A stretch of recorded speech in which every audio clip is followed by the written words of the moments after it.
Hello बच्चों, चलिए प्रश्न को समझते हैं। प्रश्न है, एल्केन का क्लोरोनीकरण एक प्रकाश रासायनिक यानी फोटोकेमिकल विधि है।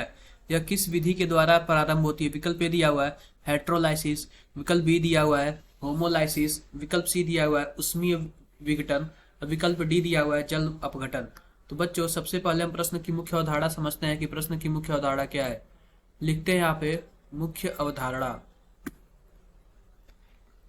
बच्चों, मुख्य अवधारणा में हम यह देखेंगे कि जो किस प्रकार एल्केन का क्लोरोनीकरण होता है। तो बच्चों देखेंगे, यहाँ पे हम एल्केन को एक ले लेते हैं यानी मेथेन ले लेते हैं और हम इसका क्लोरीन से अभिक्रिया कराते हैं, वो भी प्रकाश की उपस्थिति में। प्रकाश की उपस्थिति में कुछ इस प्रकार उत्पाद बनता है, CHCl3 इस प्रकार उत्पाद बनता है।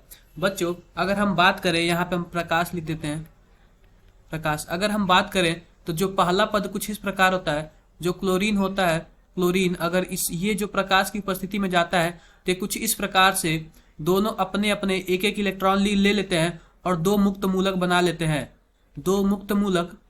हैं। इस प्रकार बना लेते हैं। और जो इनका बॉन्ड का जो टूटता है यानी जो बंध टूटता है वह होमोलाइसिस टूटता है। हम यहाँ पे लिख देते हैं होमोलाइसिस होता है, होमोलाइसिस क्लीवेज होता है। होमोलाइसिस यानी कि जो बॉन्ड टूटता है ना, कुछ इस प्रकार टूटता है कि ये दो शेयरिंग वाले इलेक्ट्रॉन है ना, दो शेयरिंग वाले इलेक्ट्रॉन, एक अपना क्लोरीन इलेक्ट्रॉन ले लेता है, दूसरा अपना क्लोरीन अपना इलेक्ट्रॉन ले लेता है।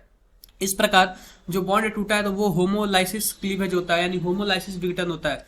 इस प्रकार बच्चों, अगर हम बात करें विकल्प की, तो जो हमारा बी विकल्प है होमोलाइसिस, यह बिल्कुल भी सही होगा। हेट्रोलाइसिस तब होता जब कोई एक क्लोरीन पूरी का पूरा इलेक्ट्रॉन ले लेता, दूसरे क्लोरीन कुछ नहीं ले पाता, तब उस टाइम हेट्रोलाइसिस होता। इस टाइम होमोलाइसिस लिया है क्योंकि एक एक इलेक्ट्रॉन अपना लेके और मुक्त मूलक बना लेते हैं। तो बच्चों, आशा करते हैं कि आपको मुख्य अवधारणा के आधार पर प्रश्न समझ आया होगा। धन्यवाद।